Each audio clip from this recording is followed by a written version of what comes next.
बिहार के बदलते सियासी वातावरण के बीच एक बार फिर से जो नई खबर निकलकर सामने आ रही है उसमें लोजपा भी अब चुनाव लड़ने वाली है। इसके पहले आपने देखा था किस तरीके से जदयू ने अपना दावा ठोका था, जीतन राम मांझी ने दावा ठोका, वीआईपी ने दावा ठोका और अब लोजपा ने भी दावा ठोक दिया है। ये लोजपा यानी पशुपति पारस वाला लोजपा है और जब से वो केंद्रीय मंत्रिमंडल में शामिल हुए हैं खासा चुनाव लड़ने को लेकर कोई बातें निकलकर सामने नहीं आई है। लेकिन अब जो बड़ी खबर निकलकर सामने आ रही है कि पशुपति पारस ने भी 5 राज्यों में चुनाव लड़ने की बात कही है और कहा है कि एनडीए के सहयोगी दल हैं तो हम उनके सहयोग से चुनाव लड़ेंगे।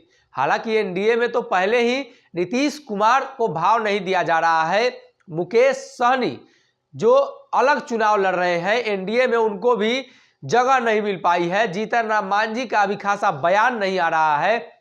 ऐसे में लोजपा के द्वारा बड़ा दावा किया गया है चुनाव लड़ने को लेकर, तो कहीं ना कहीं एक बार फिर से भाजपा की मुश्किलें बढ़ने वाली है। भाजपा एक तरफ जहां क्षेत्रीय पार्टी को अपने पास लगाने को तैयार नहीं है, वहीं अब 5 राज्यों में चुनावी घोषणा के बाद कहीं ना कहीं लोजपा ने बड़ा झटका दे दिया है। एक तरफ जहां लोजपा यानी रामविलास वाली लोजपा चिराग पासवान अलग खेमा बनाकर भाजपा के खिलाफ बिगुल फूंकने की बात कर रहे हैं, वहीं दूसरी तरफ अब सीधे देखें तो उनके चाचा पशुपति पारस भी अब इस लड़ाई में कूद पड़े हैं। लेकिन बड़ा सवाल है कि पशुपति पारस 5 राज्यों में चुनाव लड़ने की घोषणा तो कर देते हैं, लेकिन कैसे वो चुनाव लड़ेंगे?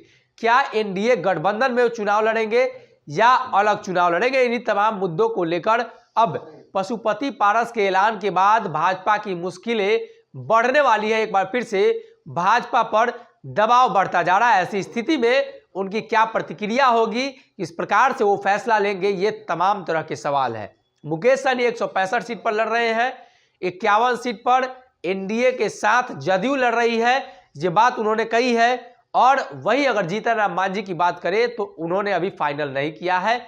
फिलहाल देखने वाली बात यह होगी कि पशुपति पारस केंद्रीय मंत्रिमंडल में मोदी के मंत्रालय में शामिल है, अब वो चुनाव लड़ने की घोषणा कर देते हैं तो आने वाले दिनों में इसका परिणाम और समीकरण किस तरह से बनाया जाता है। फिलहाल इस खबर में इतना ही।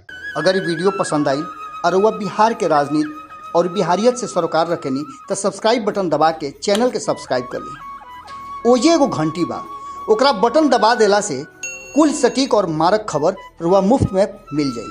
अगर रुआ पत्रकारिता के हमनी के नया प्रयोग में सहयोग कर चाहतानी तो ज्वाइन बटन दबा दी। पेटीएम नंबर नोट कर ली 9386816700। धन्यवाद।